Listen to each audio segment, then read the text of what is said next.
The silent sea and the coming doom. The Atlantic was eerily calm that night.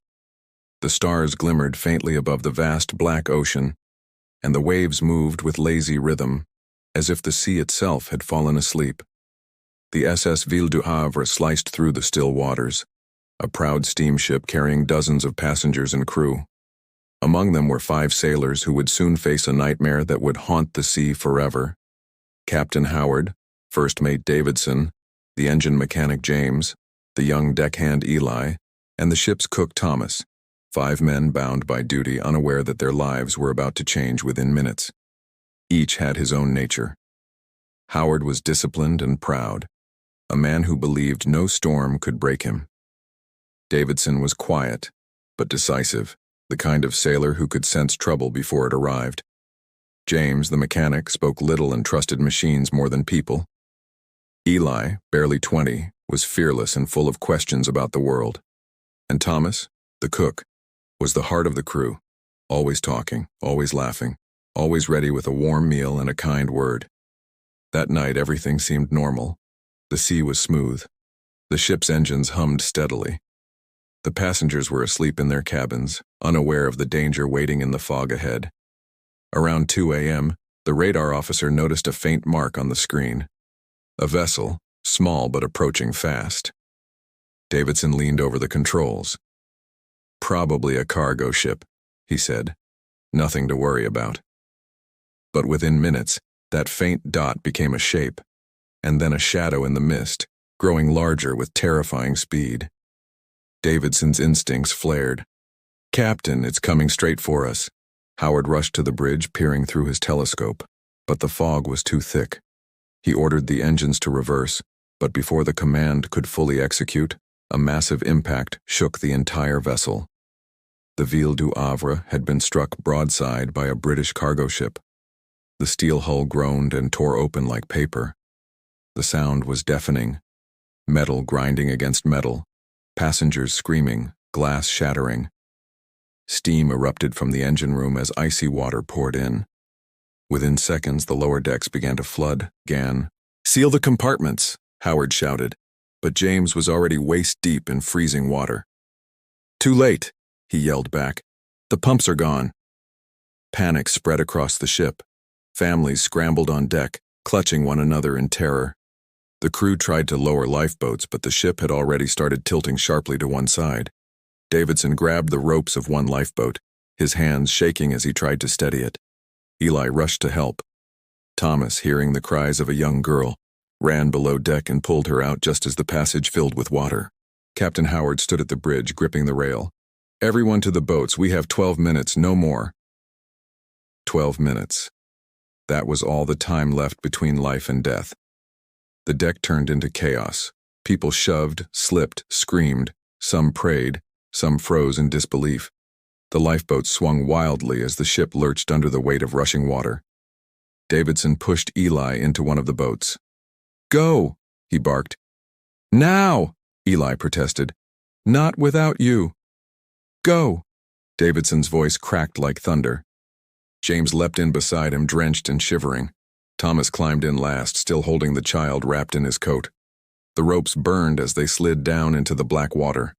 Behind them, Captain Howard's figure remained on deck, motionless. He had refused to abandon his ship. "This is my vessel," he had said, his voice trembling with pride and sorrow. "And I will not leave her." Those were his last words before the Ville du Havre groaned, split in half, and vanished beneath the surface. It took less than 12 minutes. The silence that followed was worse than the noise. The survivors floated in darkness, surrounded by wreckage and bodies. The sea was no longer calm. It churned with oil, splintered wood, and the final echoes of human screams. Eli clutched the edge of the lifeboat, gasping for air. "Are we the only ones left?" he whispered. Davidson stared into the fog. "Not yet. But we will be soon, if we don't move." The cold was merciless. Every breath felt like glass cutting through the lungs. Their soaked clothes clung to their skin. The temperature dropped with each passing minute. James tried to start a signal flare, but it was useless. The water had soaked everything. Thomas held the child close, whispering to her, though she was unconscious. "Hold on, sweetheart. Just hold on." His teeth chattered with every word. 226 souls, Davidson muttered, staring at the empty sea. "And 5 of us left." No one answered. They all knew what those numbers meant. Hours passed. The cries around them faded until only the waves remained. The stars were hidden now behind thick clouds, and the moonlight reflected off the black water like the glint of a blade. The lifeboat drifted aimlessly, tossed by the wind. Davidson took off his coat and wrapped it around Eli.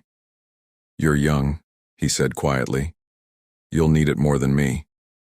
Eli shook his head, tears freezing on his face.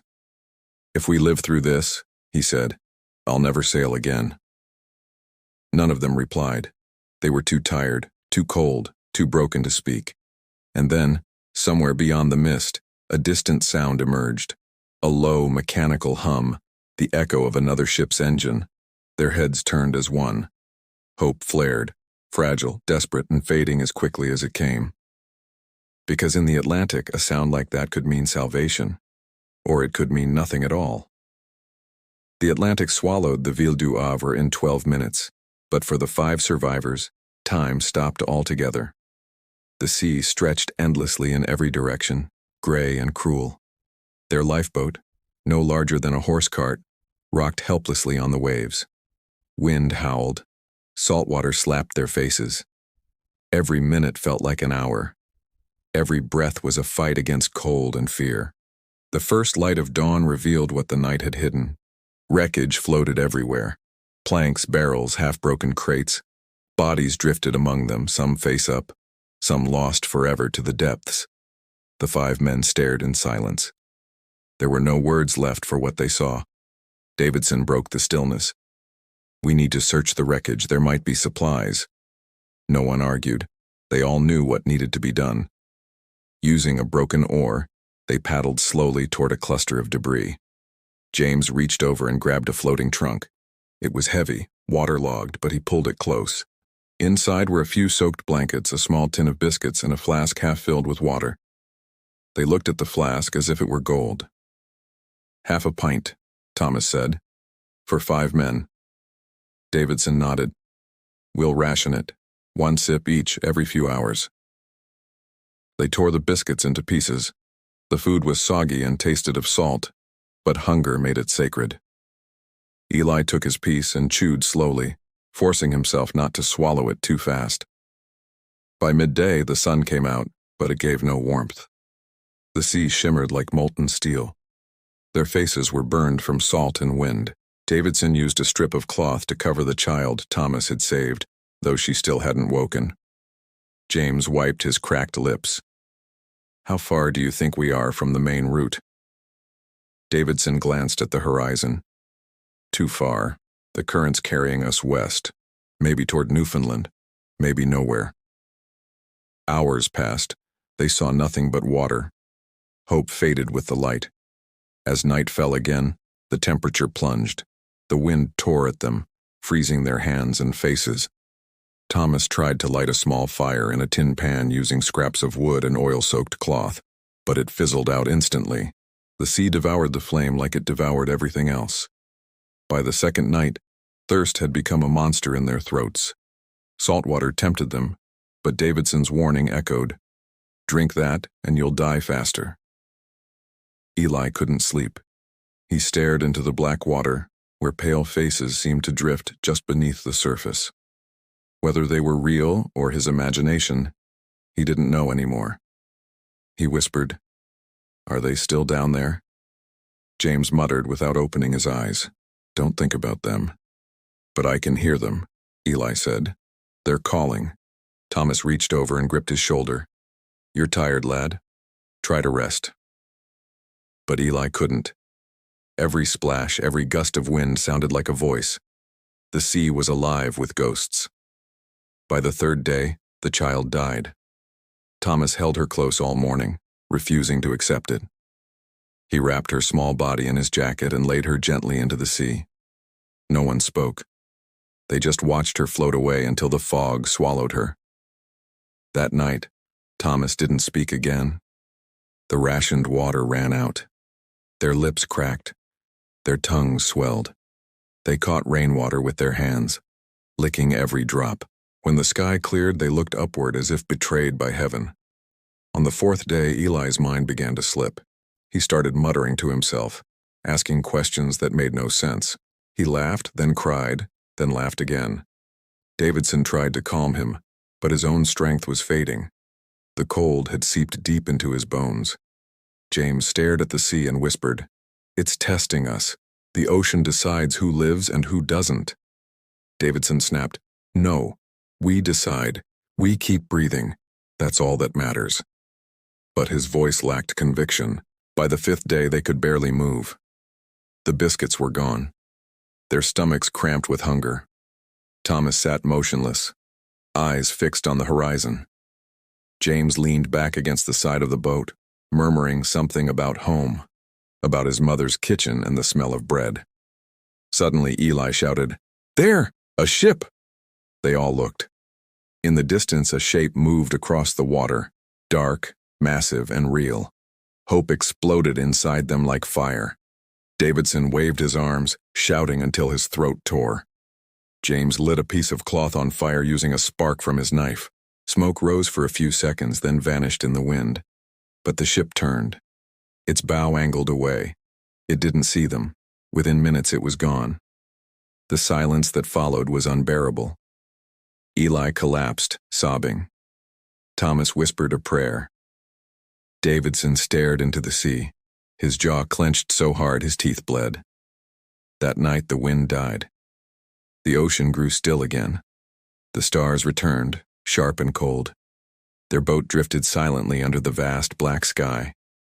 Davidson finally spoke. "If we're not found soon, the sea will take us one by one. We can't last another day." No one disagreed.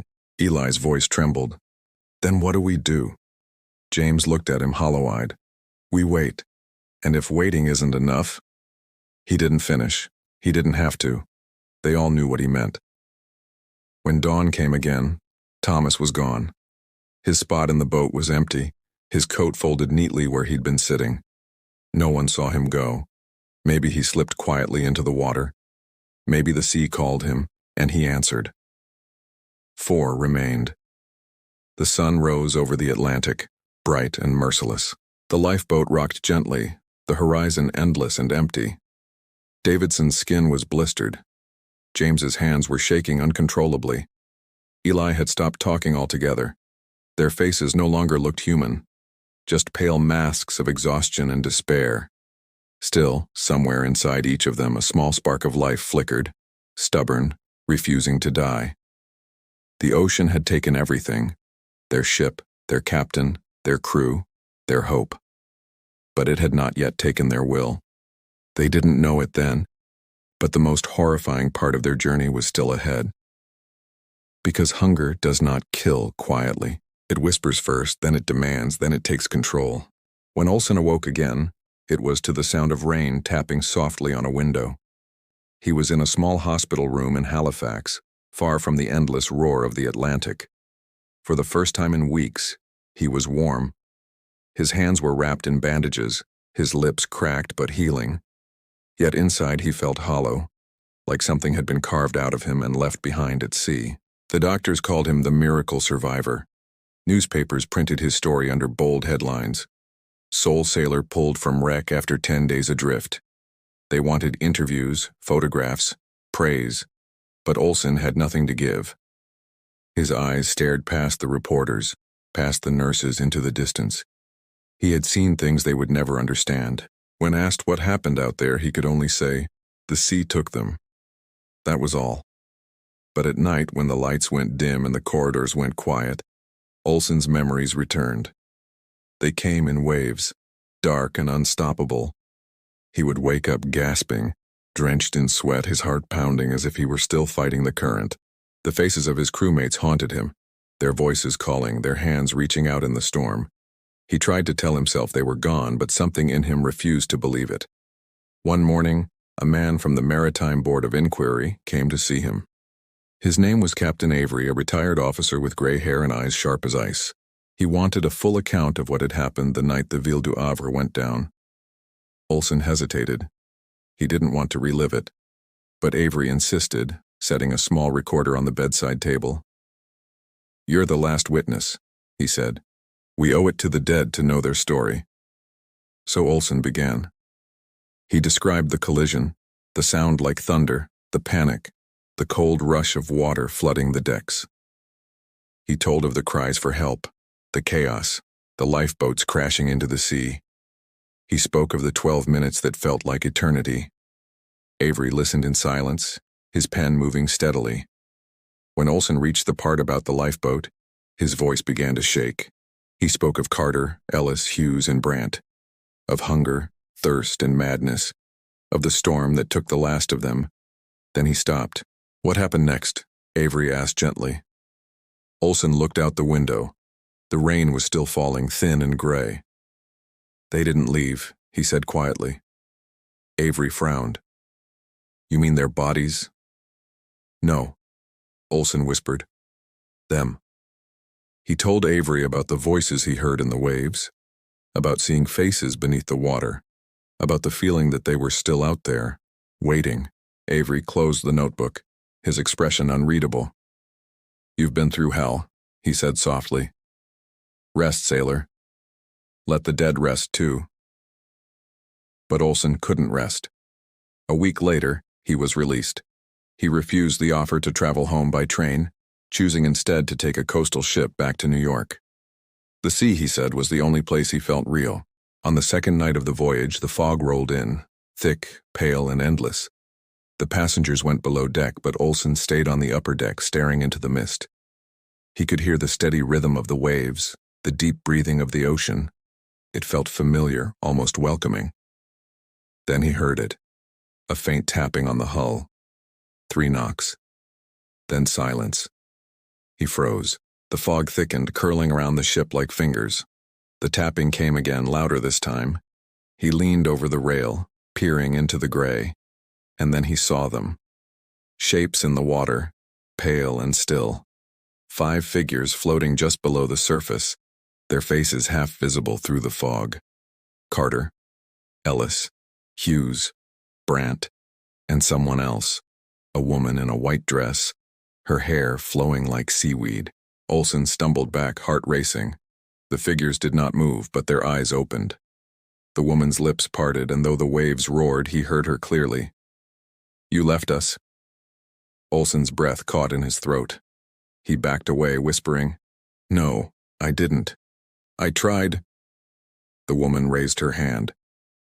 "The sea never forgets," she said. Nor does it forgive.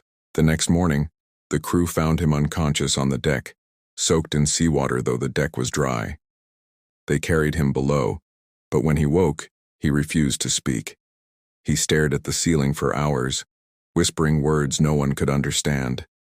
After the voyage, Olsen disappeared from public life. The newspapers called him a recluse. Some said he moved inland, far from the shore. Others claimed he returned to sea, chasing something only he could see. Years passed. The wreck of the Ville du Havre became a legend, its story told in hushed tones by sailors who crossed the North Atlantic. Some claimed to have seen strange lights near the coordinates of the sinking. Others swore they heard voices in the fog calling for help. In 1892, almost 20 years later, a fishing trawler reported finding a small wooden lifeboat floating aimlessly near the site. It was covered in salt and barnacles, but the name carved into the side was still visible, Ville du Havre. Inside were 5 sets of initials, scratched faintly into the wood. No one knew who had made them. That same year, a man washed up on the Irish coast. His body was never identified, but in his hand was a small brass compass engraved with the initials OL. The newspapers never connected the 2 stories, but sailors whispered about it for years. They said the ocean had finally claimed its last witness. Even now, ships that pass through that part of the Atlantic report strange things. A sudden chill in the air, the echo of voices calling in the mist. Sometimes at night, sailors say they see a lifeboat drifting just beyond the reach of light, carrying 5 shadowed figures who vanish when the fog clears. They say the sea keeps its dead close, and the living even closer. And somewhere, deep beneath the waves, the Ville du Havre sleeps, a broken ship resting in silence, guarded by the memories of 5 sailors who faced the end and found no peace in survival. Olson's story remains the only record. His final words, written in his journal before he vanished, were found years later. The sea doesn't take you all at once. It takes you piece by piece until all that's left is the memory of the drowning.